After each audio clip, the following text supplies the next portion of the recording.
Today I'm making a quick video talking about this BMW I'm working on. This is a 2011 BMW 550. Customer replaced, did some downpipe installation, and then they said the car was kind of running poorly afterwards.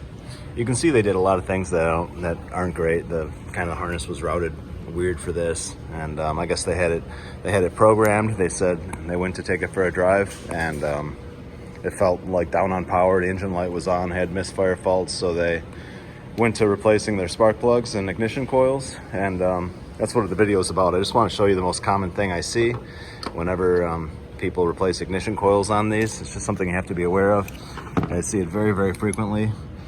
The connectors, they have these quick connects where you swing over the latch. Any of the 3 Series or 5, any of the BMWs use basically the same style coil from these years, and you swing up the little latch to install them. But what you want to do is, once they're installed, you want to look at this little gap right here.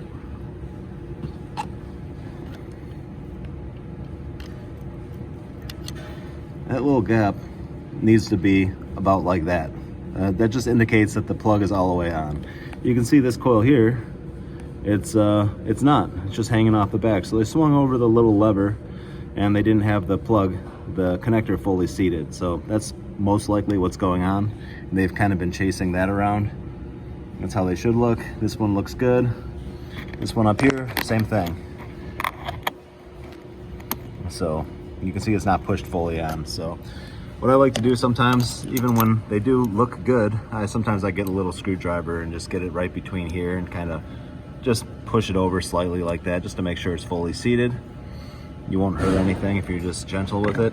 And yeah, so what I'm gonna do is probably pull the coil back out, make sure that they torque the spark plugs correctly, and then just put all of these connectors on nicely and check the other side and put it back together. Try to route the O2 sensor harnesses the best I can with the damage that's here. But yeah, so something to look for if you do spark plugs on your car and then you notice it's misfiring afterwards. This is what you're gonna want to check first. So that's it. Thanks for watching.